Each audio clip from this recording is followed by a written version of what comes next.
I've never bought or sold any cryptocurrencies. Obviously, I wish I had. I mean, what's crypto? Bitcoin's worth $60,000 or something today. I wish I'd bought some of it. Wish I'd bought anything. Wish I'd bought IBM in 1914, et cetera, et cetera.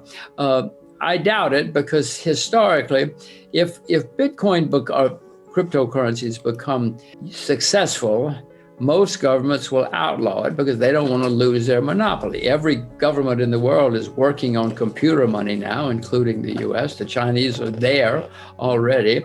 And I cannot imagine that governments are going to say, okay, this is our crypto money, or you can use their crypto money. That's not the way governments work historically. Money is going to be on the computer. It already is in China. In China, you can't take a taxi with money. You got to have the money on your phone. You can't buy ice cream. So it's happening, but I doubt if it's going to be somebody else's money. History shows it will be government money. So you would argue then that the biggest threat to Bitcoin, which is now at over $63,000, is government regulation or government intervention? Yes, if it becomes successful, as long as it's a trading vehicle, and I know guys are making lots of money trading it, it's a wonderful trading vehicle apparently. But if it becomes a currency, which is what the crypto people say they are, and they will be, I cannot imagine that any government or many governments in the world will say, okay, you can use our money or their money. That's not what history shows. All right, well, we do have, of course, central banks starting to pay attention to cryptocurrencies and Bitcoin and digital currencies around the world, to your point. And Powell is actually putting Bitcoin and gold in the same camp. Let's take a listen to what he had to say about that. We think of them more as crypto assets because crypto, what people call cryptocurrencies, they're really vehicles for speculation. No one is using them for payments, for example, like the dollar. What they're using them for is to speculate. It's a little bit like gold. For thousands of years, human beings have given gold this special value that it doesn't have from an industrial standpoint, but nonetheless, for thousands of years, they've done that. So Bitcoin is much more like that, and the cryptocurrencies are much more like that. They're not really being actively used as payments. Do you agree with that? Is it like gold? Well, it's or certainly is that just an offense to your sensibilities to put Bitcoin and gold in the same camp?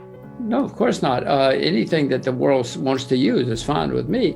But he said the same thing I do. The people are using it as trading vehicles, which is exactly what it is so far. If it becomes a currency, then something else will change. No, there's no question that what he said about it. It's like, you cannot go down to the shop and buy bread with gold right now. You cannot go down to the shop and buy bread with Bitcoin either right now. But history would indicate that silver and gold probably have a better future because they're not trying to compete with the dollar or the yen or something else, something like that. Well, you can increasingly use your Bitcoin to buy Teslas and more assets as it's becoming more mainstream to use that as a form of payment and to receive it as a salary as well. But Jim, I want to focus on inflation because, of course, with this unprecedented stimulus, there are a lot of concerns about inflation. Former Treasury Secretary Larry Summers is one of many sounding the alarm over inflation and the overheating economy. Now, Summers is actually saying that the country has embarked on the least responsible macroeconomic policies that the US has had in the last 40 years. How concerned are you about inflation, and how do you position yourself accordingly? Well, I know that always in the past, if you print staggering amounts of money and borrow staggering amounts of money, it leads to inflation. It always has. I don't see any reason that it won't this time. I can already see that inflation is happening. Before we continue, help us by smashing that YouTube like button and subscribe now to this channel. This shows the algorithm that you value the information, and it helps us spread this message. Sharing is caring. Please like and subscribe now. Thank you. And now let's continue. Education, insurance, just about everything, entertainment, just about everything. Prices are going up a whole lot. Governments lie about inflation and they have incentive to lie about it, so they do. No, look out the window. There's inflation, whether we like it or not, and it seems to be getting worse. So what is your advice? What is the best way to protect against this inflation or to position oneself to benefit from it?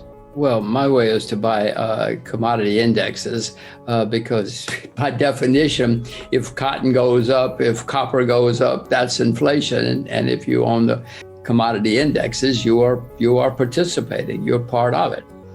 When you say commodity indices and focusing particularly on gold and silver, does that mean that you advocate for buying gold and silver ETFs or just physical gold and silver?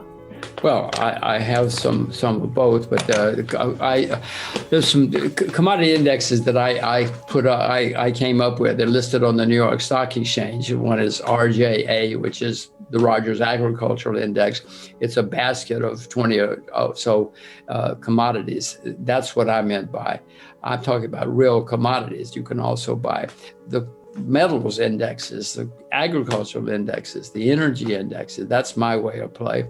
Because, as I say, if the price of oil goes up, I own oil, natural gas, etc.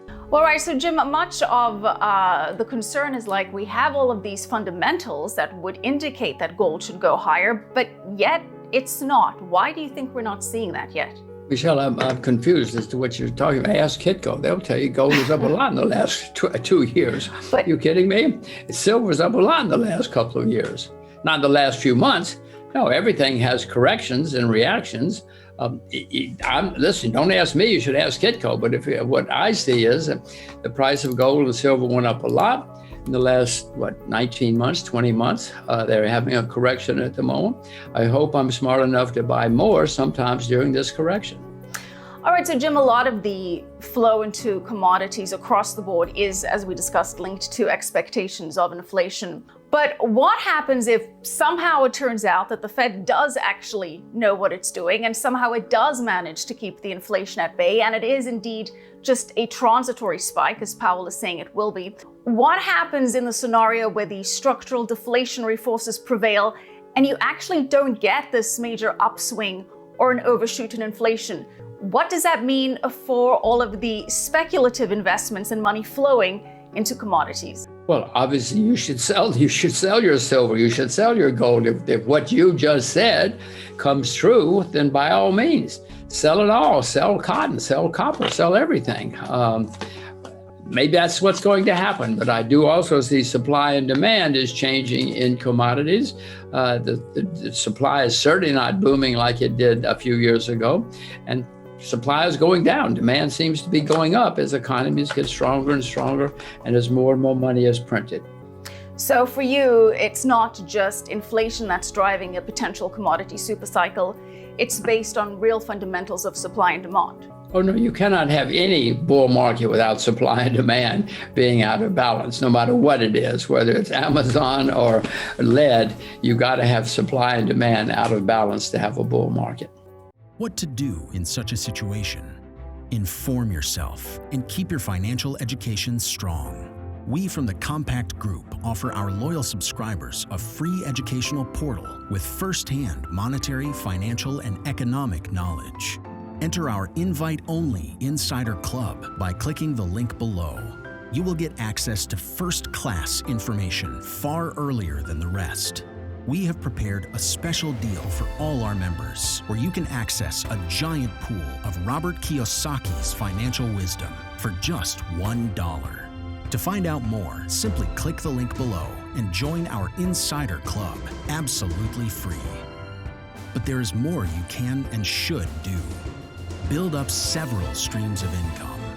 More and more people realize that they have to take their future in their own hands, but they don't know how and where to start. We from Compact offer our Insider Club members unique opportunities. Strengthen your financial muscle and get the edge. Click the link below. Become part of our free Insider Club. No financial obligations. But there's one important thing you have to know. You have to become active. So do it now. Become active and see you on the other side.